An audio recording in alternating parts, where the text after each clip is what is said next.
পশ্চিমবঙ্গের রাজ্যপাল সিভি আনন্দ বোস অবশেষে ইজ ইন অ্যাকশন, অর্থাৎ তিনি একেবারেই চরম হুঁশিয়ারি দিয়েছেন।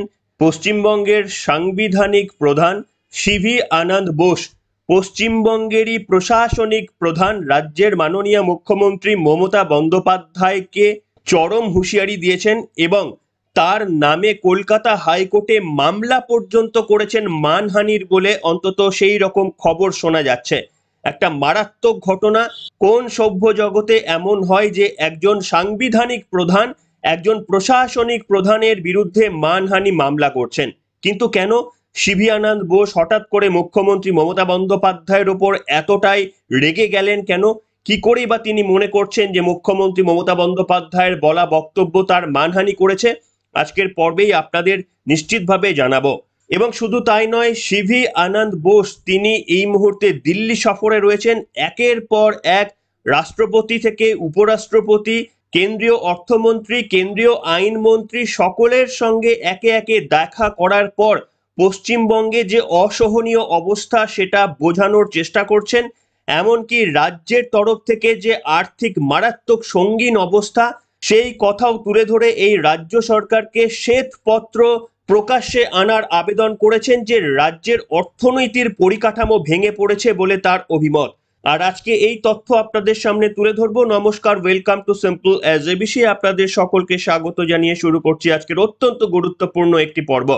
প্রথমেই আপনাদের শোনাতে চাইবো কোন মন্তব্য, মুখ্যমন্ত্রীর বলা কোন মন্তব্যের জন্য রাজ্যপাল অপমানিত বোধ করেছেন এবং তিনি মনে করছেন তার মানহানি হয়েছে। এই নিয়ে তিনি কলকাতা হাইকোর্টে মামলাও দায়ের করেছেন মানহানির বলে শোনা যাচ্ছে।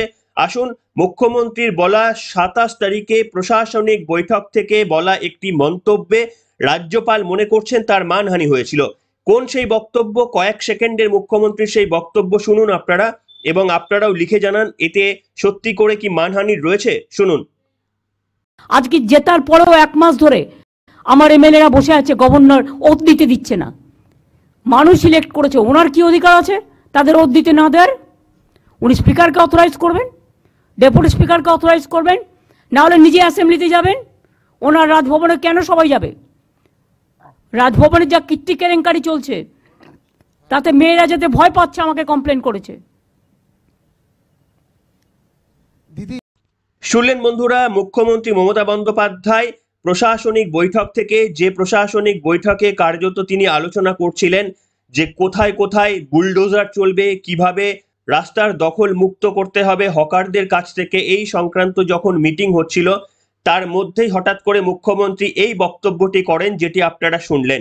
এবং তিনি পরিষ্কারভাবে বলছেন যে এখন মেয়েরা রাজভবনে যেতে ভয় পান।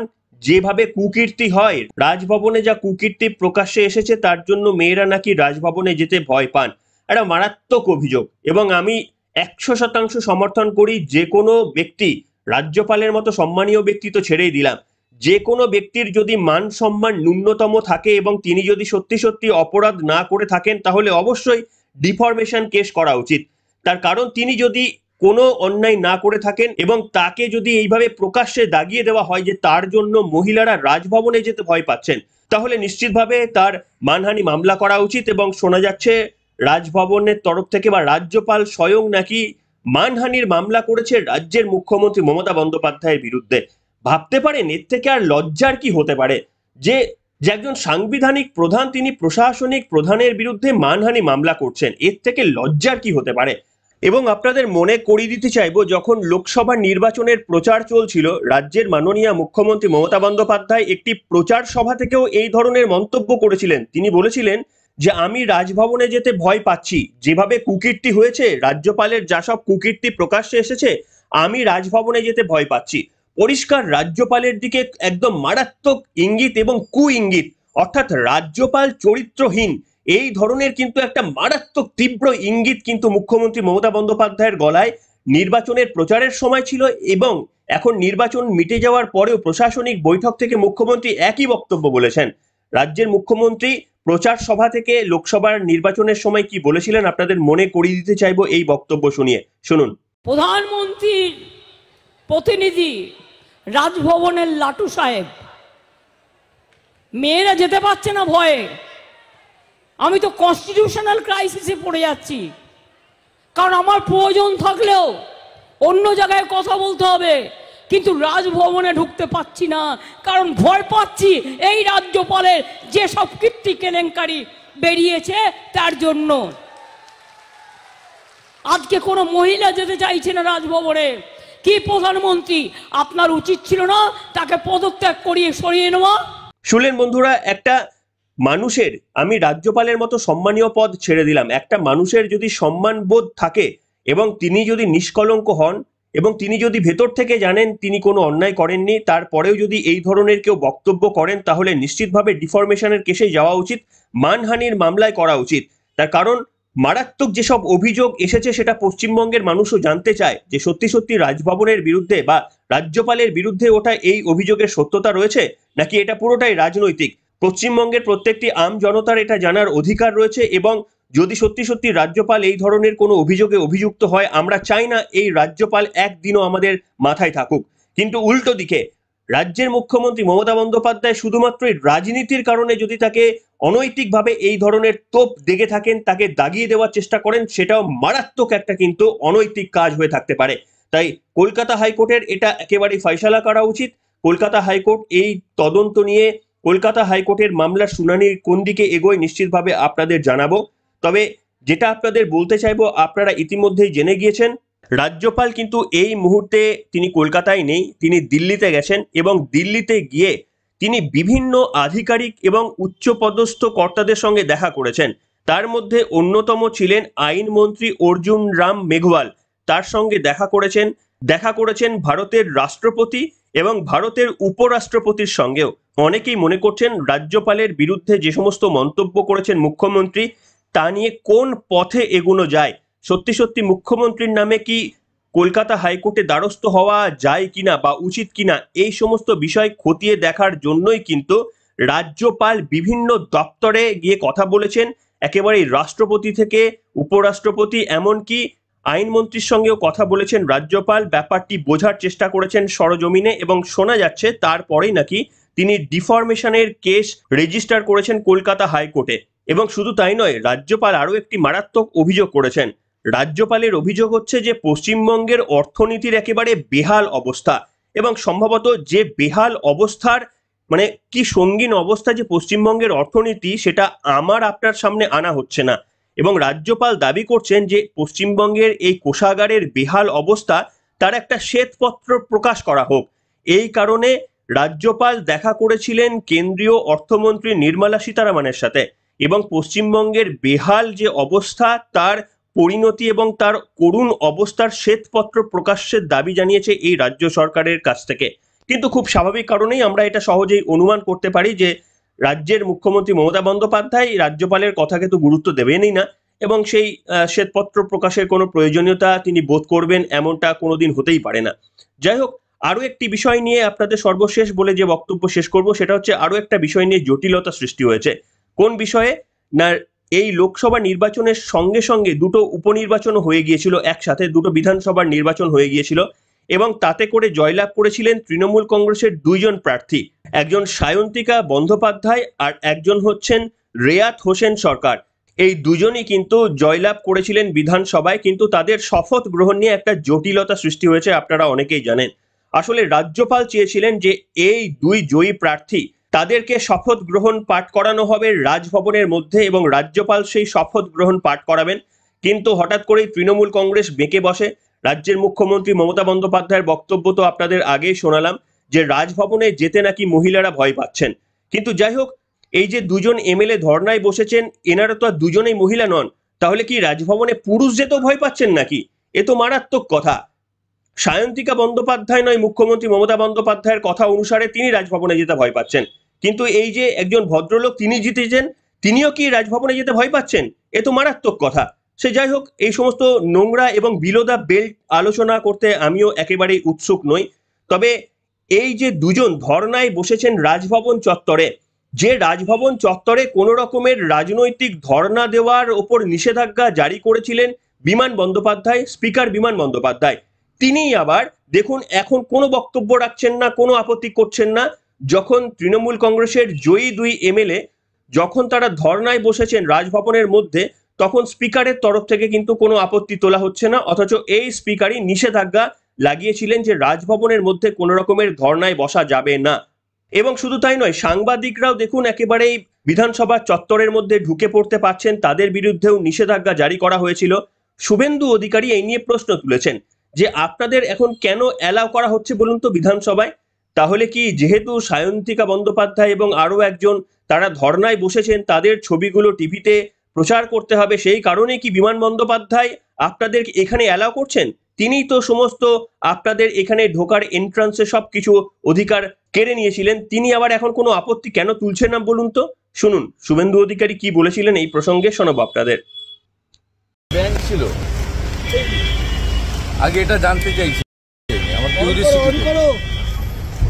আপনাদের ব্যাংক ছিল তো, ব্যাংকটা উইথড্র হলো কেন বলুন? আরে বলতে সংখ্যা বলুন, ইঙ্গিত করলে কি করে? বিক্ষোভ চলছে। ব্যাংকটা উইথড্র হলো কবে থেকে জানতে চাইছি। মাননীয় অধ্যক্ষ আপনাদের বিধানসভা চলাকালীনও বুম বাইরে রেখে আসতে নির্দেশিকা জারি করেছিলেন এবং প্রেস সেন্টার অনুমোদন নিয়ে উনার করতে হবে এসব নির্দেশিকা জারি ছিল। হঠাৎ করে আজকে ক্যাম্পাসের মধ্যে আপনাদের ক্যামেরা বুম কেন আমি জানতে চাইছি, আমি জানি না। এখানে তো দেখা যাচ্ছে নবনির্বাচিত যারা প্রতিনিধিরা তারা বিক্ষোভ দেখাচ্ছেন, এ হয়নি বলে, শপথ হয়নি বলে। আচ্ছা, এই জন্য আপনাদের অ্যালাউ করা হয়েছে। তৃণমূলের দুজন নির্বাচিত সদস্য শপথ যারা নেননি, তাদের ছবি যাতে ইলেকট্রনিক্স মিডিয়াতে আসে এবং প্রিন্ট মিডিয়াতে ছাপা হয়, সেজন্য আপনাদেরকে অ্যালাউ করা হয়েছে। তার মানে বিধানসভা সকলের জন্য নয়, তৃণমূল কংগ্রেসের জন্য। For the TMC, by the TMC, of the TMC, not for the constitution, not of the constitution, not by the constitution. এটাকে ধিক্কার জানাচ্ছি প্রথমত। দ্বিতীয়ত, মাননীয় অধ্যক্ষ তার আইন এবং ক্ষমতার বলে সব প্রথা ভেঙে তিনি রাজ্যপাল মহোদয়ের বক্তৃতা বাজেট অধিবেশনের প্রথম দিনে দিতে দেননি। এক যাত্রায় তো পৃথক ফল হয় না, পৃথিবীটা তো গোল। যেমন কর্ম করবেন তেমন ফল পাবেন। এবং মহামান্য স্পিকারের কার্যকালের মধ্যে সাংবিধানিক প্রধান মাননীয় গভর্নর তার ক্ষমতার বলে রাজভবনে গিয়ে শপথ বাক্য পাঠ করানোর জন্য নির্দেশিকা বা অ্যাডভাইসারি দিয়েছেন। স্পিকার মহোদয় তার ক্ষমতার বলে যেমন এবারের বাজেট অধিবেশনে রাজ্যপাল মহোদয়কে প্রথম বক্তৃতা দেওয়ার সুযোগ দেননি, যেহেতু অধিবেশনকে তিনি স্থগিত করেছিলেন, মানে অ্যাডজন করেছিলেন। ঠিক একই ক্ষমতার বলে, সাংবিধানিক ক্ষমতার বলে রাজ্যপাল যা করেছেন তার ক্ষমতা অনুযায়ী করেছেন। অধ্যক্ষ যদি ক্ষমতার বলে করে থাকেন, গভর্নরও তার ক্ষমতার বলে এটা করেছেন। আর রিগার্ডিং কোচবিহার, শুনলেন বন্ধুরা, অর্থাৎ এই রাজ্য সরকারের সমস্ত পদক্ষেপে কিন্তু একটা দ্বিচারিতার প্রমাণ পাওয়া যায়, যে শাসক দলের জন্য একরকম আইন আর বিরোধী দলের জন্য একরকম আইন। সেটা পুলিশ প্রশাসন হতে পারে কিংবা রাজ্য সরকারের পক্ষ থেকে হতে পারে। এই দুই চিত্র, এই দ্বিচারিতা আমরা সব সময় লক্ষ্য করি কিন্তু। এবং আরো একটু আপনাদের স্পষ্ট করে দিই যে রাজভবনের সঙ্গে দ্বন্দ্বটা কি। রাজ্যপাল চাইছেন এই দুই জয়ী প্রার্থী তারা রাজভবনে গিয়ে শপথ গ্রহণ পাঠ করবেন, অথচ যেহেতু তারা বলছেন রাজভবনে যাওয়া নাকি সেফ নয়, সেই জন্য তারা চাইছেন যে বিধানসভায় তারা শপথ গ্রহণ পাঠ করবেন। আর এটা নিয়েই দ্বন্দ্ব। স্পিকার চাইছেন বা মুখ্যমন্ত্রী মমতা বন্দ্যোপাধ্যায় চাইছেন বিধানসভায় এসে রাজ্যপাল আইদার নিজে এসে শপথ গ্রহণ করান, আর না হলে কাউকে তিনি এই অধিকার দিয়ে দেন যে অন্য কেউ তার হয়ে শপথ গ্রহণ পাঠ করাতে পারেন। এই দুয়ের মধ্যে একটা হোক, কিন্তু শপথ গ্রহণ অনুষ্ঠানটা বিধানসভার মধ্যেই হতে হবে। আর রাজ্যপাল বলছেন না, আমি রাজভবনের মধ্যেই তাদের শপথ গ্রহণের অনুষ্ঠানটা সম্পন্ন করতে চাই।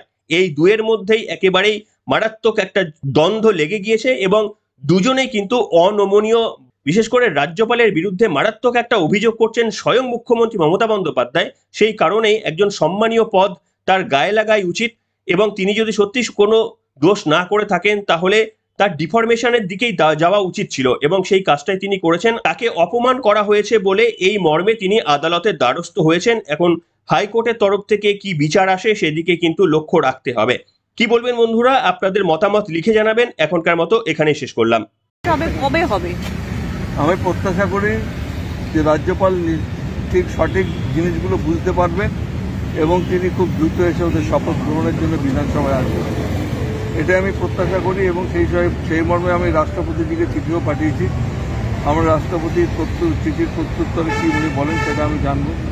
গতকাল রাত্রিবেলায় আমি উপরাষ্ট্রপতির সঙ্গে আমি কথা বলেছি, তাকে আমি পুরো ব্যাপারটা জানিয়েছি এবং তাকে এও বলেছি যে আপনার সময় আমাদের সঙ্গে অনেক বিতর্ক ছিল, কিন্তু নির্বাচনের পরে মিড টার্ম পোলের পরে যখন আমাদের মাননীয় মুখ্যমন্ত্রী নির্বাচিত হলেন, আপনি কিন্তু বিধানসভাতে এসে তাকে এবং সেই সঙ্গে আরও দুজন বিধায়ককে শপথ বাক্য পাঠ করিয়েছিলেন।